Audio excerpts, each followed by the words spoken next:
Hi, okay. Um, so I get the opportunity often to speak with women and some men who have, survived sexual assault. This happens a lot in my life. Um, as you might imagine, for those of you who know me well. And when I speak with them, depending upon where they are in their journey, my first desire, which I believe is also God's heart, is to impart wisdom, with regards to the recovery process, encouragement, empowerment, and also to provide practical tools, with regards to the facilitation of that process, because I know it's a tough one. I know, as a survivor of repeated sexual assault, that it is really difficult to first and foremost face, the fact that other human beings hurt you as much as, they did. And I think acknowledging that it's affected you is really hurtful. And that's one of the biggest reasons why. Because I know for me, I just couldn't fathom, and I still can't sometimes. Anyways, let me finish my first sentence. I couldn't fathom that there were people in the world that could do such horrible, horrible things to someone that would affect someone's life so dramatically. And then knowing that it happens all the time everywhere is just tough, okay? It's not easy to face. And so I want to just share a bit about my journey for those who might be encouraged by it, and those who are thinking, for themselves, like, what would my next step be? I'm ready to do something about what's happened, or I'm noticing some things about myself. I push people away. I'm scared around men, things like that. And you're wanting to move past that because you're thinking there has to be another way, right? So, okay, I want to just talk a bit about kind of what I went through. So first, I didn't receive or move forward with regards to any sort of official help for years, like years. And it was only the impression of the Holy Spirit first, and that even pushed me in that direction or nudged me in that direction. He'd been working at me for a while to really face it. And then God just brought people in my life who I trusted to really encourage me towards therapy also. So I spent about, I'm thinking, 2 years in therapy, and that was amazing. It was wonderful to have someone there for just me, someone who I could talk to, tell them things that had happened to me, tell them things I was experiencing on a day-to-day basis, just really learn how to work through problems, learn how to talk through problems and issues. And I started to really understand myself and understand why I was the way that I was. Just really started to embrace who I was, and that journey also opened up for me just a deeper connection with God.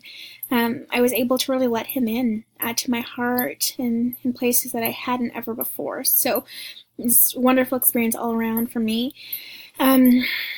I was an EMDR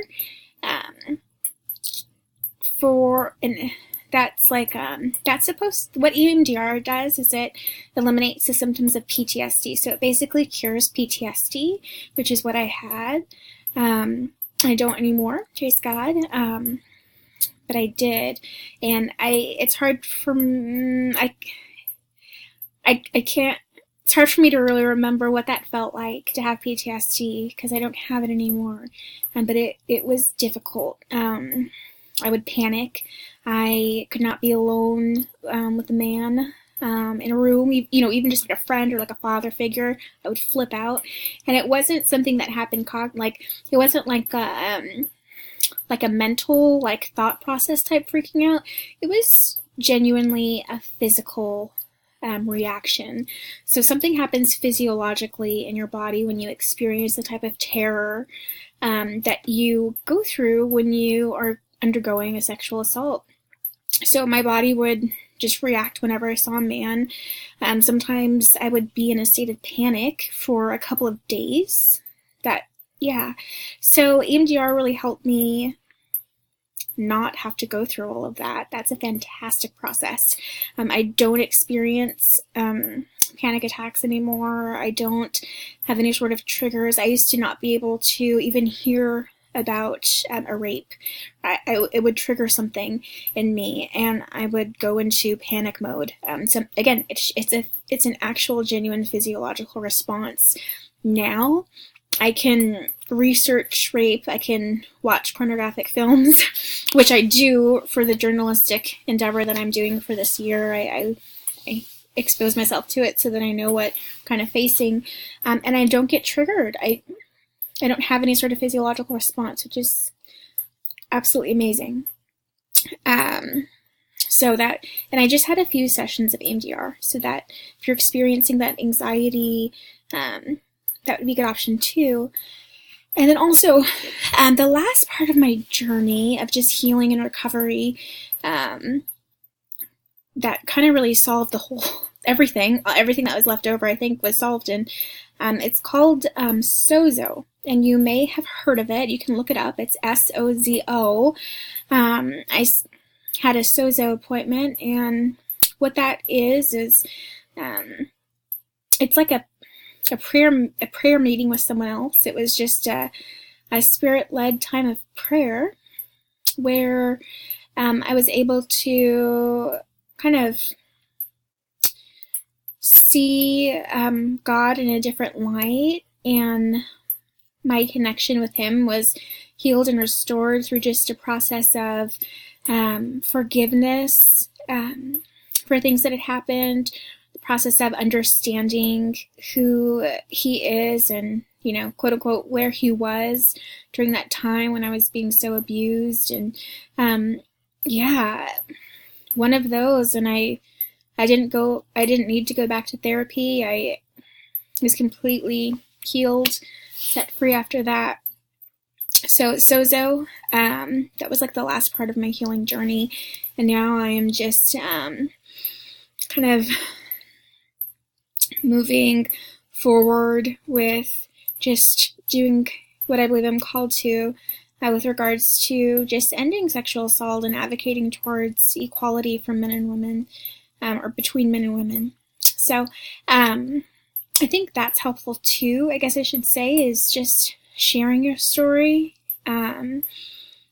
talking about it with people who are trusted, who are trusted. I think also too, I guess I'm just prompted to say that it really depends on where you are in your walk, or in your journey rather.